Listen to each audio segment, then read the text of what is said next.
నమస్తే, నేను మీ Gopi. Welcome back to our channel. ఈరోజు మనతో వచ్చరికి పొలిటికల్ అనలిస్ట్ ఇమ్మంది రామారావు గారు ఉన్నారు. సార్ నమస్తే. సార్ నమస్తే బాబు. సార్, బీజేపీలో పురంధేశ్వరి గారికి అయితే లోక్సభ స్పీకర్గా వచ్చే అవకాశాలు ఎక్కువ కనిపిస్తున్నాయి. సో దీని వెనక చంద్రబాబు గారు, అదేవిధంగా పవన్ కళ్యాణ్ గారు ఉన్నట్టుగా కొన్ని వార్తలు వస్తున్నాయి. సో ఈ వార్తల్లో ఎంత నిజం ఉందంటారు? అంటే డెఫినెట్గా నిజం ఉంటుందండి. ఎందుకంటే వాళ్ళ మధ్య ఉన్నటువంటి అవగాహన, తమ్ముడు పవన్ కళ్యాణ్కి నా కృతజ్ఞతలు అని చెప్పడం, అలాగే పురంధేశ్వరి గారు కూడా చాలా కష్టపడి పనిచేశారని చంద్రబాబు చెప్పడం, ఇలాగంటే ఒకరిని ఒకరు ప్రశంసించుకుంటూ కలిసి వీళ్ళు అంటే అంటే ప్రోపగండా చేశారు. బాగానే ఉంది. అయితే ఇక్కడ స్పీకర్ పదవి అన్నది చాలా ప్రత్యేకం. ఈవెన్ మోదీజీ కూడా అధ్యక్షాన్ని పిలవాల్సిందే, తర్వాత స్పీకర్కి అందరూ నమస్కారం పెట్టవలసిందే.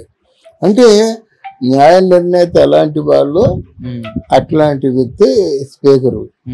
ఆయనకి స్పీకరు పదవి అంతకుముందు బాబు పట్టుదలతో ఇచ్చింది బాలయోగికి ఇచ్చారు. చాలా మంచి పేరు తెచ్చుకున్నాడు. స్పీకర్స్లో చాలా బాగా విధి నిర్వహణ చేశాడు, చాలా మంచి పేరు తెచ్చుకున్నాడు అన్నమాట. అప్పటి నుంచి ఇప్పటి వరకు కూడా సరైన వ్యక్తి ఎవరైనా ఆలోచిస్తుండగా ఇక్కడ పురంధేశ్వరి ఉంది.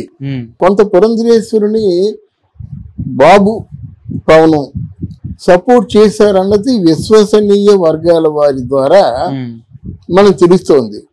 సపోర్ట్ చేయడంలో కూడా ఆంతర్యం ఏంటంటే, కొంత మన తాలూకు ఆంధ్రప్రదేశ్ తరపున వాదనలు వినిపించినట్టయితే దానికి కూడా ప్రయారిటీ ఇస్తారు.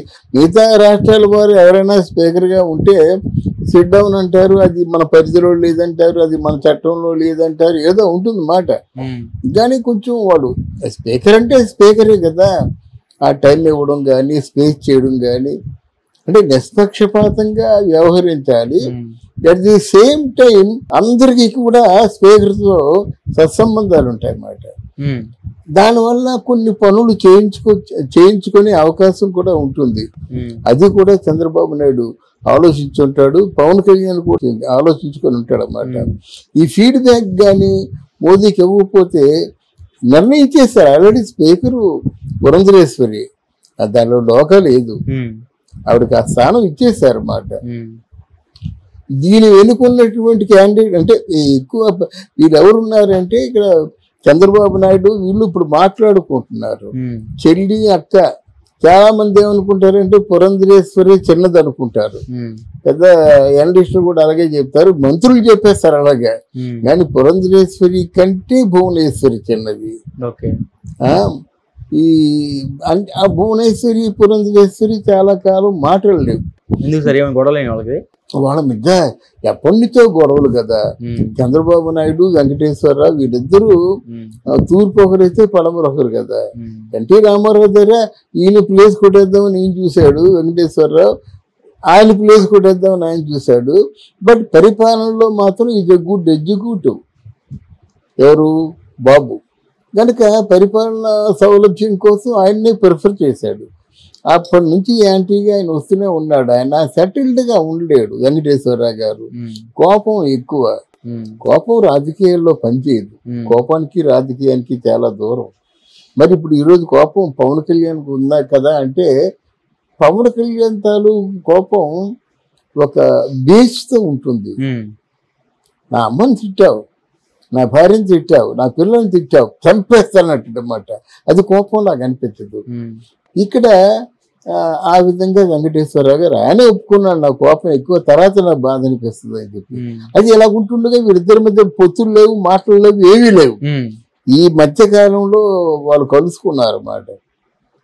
అక్క నాకు బాధగా ఉంది, భయంగా ఉంది, జగన్ మన చంద్రబాబు నాయుడు జైల్లో వేసినప్పుడు అన్నమాట. అప్పుడు కలుసుకోవడం, ఒకరింటి కోరి వెళ్ళడం, వాళ్ళు రావడం, కష్టకాలు చెప్పుకోవడం, దే హ్యాపీ నౌ.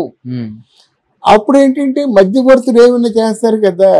సహజంగా ఇద్దరు వ్యక్తులు, రెండు కుటుంబాల మధ్య దూరం పెరిగిందంటే అది మధ్యవర్తుల పనే. మూడో వ్యక్తి ఎప్పుడైతే కుటుంబంలో కలిశాడో అయిపోతుంది అన్నమాట. నిజానిజాలు తెలుసుకున్నారు, ఇప్పుడు కంబైన్డ్గా ఒక కుటుంబంలో వాళ్ళు ఉంటున్నారు అన్నమాట. ఇక్కడికి పురంధేశ్వరికి ఏదైనా మంచి చేయాలి. చంద్రబాబు నాయుడు నెక్స్ట్ టర్మ్లో ఉండడు. ఆయన ఏమైనా చేయాలనుకున్నా చేయలేడు. అది మెయిన్ కాదు మాట. ఎవరికైనా ఉపకారాలు చేయాలంటే ఈ టర్మ్లోనే ఉపకారాలు చేయాలి. అక్కడ పవన్ కళ్యాణ్ కూడా ఎందుకు పురంధరేశ్వరి తాలూకు మైండ్ సెట్ ఆయనకి ఇష్టపడింది. అందువల్ల అక్కడ పవన్ కళ్యాణ్ కూడా ఆవిడకి మార్కులు ఇచ్చాడు, ఈయన కూడా పురంధరేశ్వరి మార్కులు ఇచ్చాడు. మోదీకి కూడా సదాభిప్రాయం ఉంది.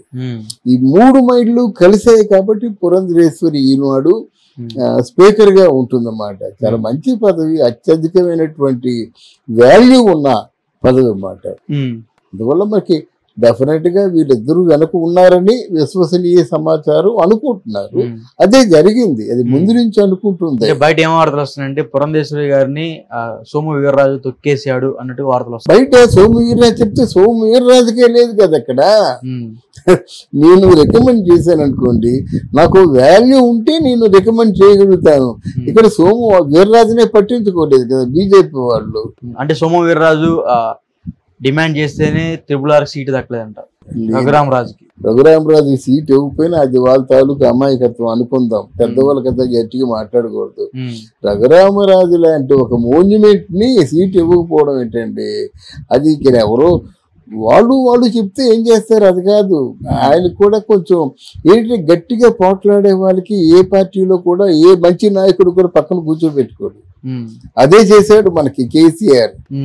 తనకంటే తెలివైన వాడిని పక్కన పెట్టుకోడు. అలా పక్కన పెట్టుకోకూడదని 2,000 కోట్ల రూపాయలు వైసీపీ జగన్మోహన్ రెడ్డికి ఇచ్చి నేను రిటర్న్ గిఫ్ట్ ఇస్తున్నానని బలవంతంగా చంద్రబాబు నాయుడు ఓడించి, అంటే తను పెద్ద గీత అయితే పెద్ద గీత కింద చిన్న గీత జగన్మోహన్ రెడ్డి. అది దేని మీదనే డెసిషన్ తీసుకోవాళ్ళు. పరిపాలన చాతుర్యం ఉంది, రాజకీయ చాతుర్యం ఉంది. ఆయనతో పోలిస్తే ఈయన అమాయకుడు. ఈయన ఎవరో చెప్పారు పథకాలు ఇచ్చినట్టయితే మళ్ళీ నేను జనం విడిచిపెట్టని. కరెక్టే, పథకాలు ఇచ్చా కానీ ముందు రాగానే ప్రజావేదిక కూల్చేశా కదా, అది ఇంకెవరు చెప్పలేదా, చెప్తే నువ్వు వినలేదా? అంటే ఎవరికైనా రాజకీయాల్లో పగ ప్రతీకారం ఉంటే వాళ్ళే పోతారు, ఎదుటి మనిషి పోడు. నీ డ్యూటీ నువ్వు చేసుకెళ్ళిపోవాలి, ప్రజల్లో శభాష్ అనిపించుకోవాలి. నువ్వు ఉన్నా నువ్వు లేకపోయినా శాశ్వత ప్రయోజనాలను ఆశించి పథకాలు రచించాలన్నమాట. అంతేగాని తాత్కాలిక ప్రయోజనాలు ఏవి కూడా పనిచేయవండి. చూసుకోండి, ఏ నాయకుడిని తీసుకోండి, ఆ మహానుభావుడు పెట్టాడు పరిశ్రమ, ఎంత బాగుంది, ఎంతమంది బతుకుతున్నారు అనుకుంటాం. అంతేగాని ఈరోజు బిర్యానీలు పంచారనుకోండి, తిన్నోడు తింటాడు, లేకపోతే పొట్లం బారేస్తాడు, తాగినోడు తాగితే లేదా తవతలు బారేస్తారు. అలా కాకుండా ఒక 10,000 మంది బతికేటువంటి ఒక చేపల చెరువు లేవు మత్స్యకారులకి 4 పడవలు, ఒక చేపల చెరువులు, దానికి ఒక బోర్డరు, స్టోరేజీ నిర్మించారనుకోండి. మనం నిర్మిస్తే 150 సంవత్సరాలు ఉంటాయి, 25 సంవత్సరాలు ఉంటాయి. ఏ మహానుభావుడు పెట్టారు బాబు స్టోరేజీ, కోల్డ్ స్టోరేజీ అనుకుంటారు కదా. 4 పడవలు అంటే ఒక్కొక్కరికి 20 మంది బతుకుతారు, అంటే 4-20 80 మంది బతుకుతున్నారు కదా. అలా శాశ్వత ప్రయోజనాలు ఏది చేసినా బాగుంటుంది. ఒక ఐటీ ఇండస్ట్రీ 5,000 మంది బతుకుతారు, ఏది చేసినప్పుడు కూడా శాశ్వత ప్రయోజనాలు ఆశించే చేయాలి. అలాగే ఆయన పేరు ఉండిపోతుందని ఒక ఆలోచన ఉంది బాబుకి. డెఫినెట్ గా వాళ్ళ మధ్య ఒకసారి అంటే ఆవిడ కూడా ఎఫిషియంట్, తను కూర్చున్నా గ్రేస్ఫుల్ గా ఉంటుంది. అందువల్ల జరిగిందని అంటున్నారు, చూడాలి. అరే బాబు, ఎవరినైనా నమ్ముతాను కానీ చంద్రబాబు నాయుడు నమ్మని నెత్తుకొరుకున్నాడు మోదీ. వీళ్ళిద్దరినీ కలిపి కూటమిగా ఏర్పరిచినటువంటి ఘనత ఉంది కదా. దానివల్ల ఏమయ్యారు, ఎప్పుడైతే జనసేన పవన్ కళ్యాణ్ వచ్చాడో అప్పుడు వాయిస్ పెరిగింది చంద్రబాబుకి. ఎప్పుడైతే కూటమి ఉందో ఆ కూటమి ఇక్కడ మోదీ గవర్నమెంట్ లో ట్రంప్ కార్డ్ అయింది మాట. అక్కడ నితీష్ను ఇద్దరు కలగకపోతే ఏముంది, మోదీ మళ్ళీ అన్వేషణే కదా, విధుగులాటే కదా. అందువలన ఇటువంటి తగాదాలు ఉన్నాయి, ఒకరికొకరు కొట్టుకుంటున్నారు, తిట్టుకోవటం. ఇంకా ప్రమాణ స్వీకారమే కాలేదు, ఎందుకు గొడవలు వస్తాయి చెప్పండి. వాళ్ళు ఇచ్చిన సీట్లు మనకు సరిపోకపోతే జనసేన వాళ్ళు తెలుగుదేశం వాళ్ళు కానీ, తెలుగుదేశం వాళ్ళు జనసేన వాళ్ళు కానీ వేలు చూపించి ప్రశ్నించడానికి మనకు ఆస్కారమే లేదు కదా.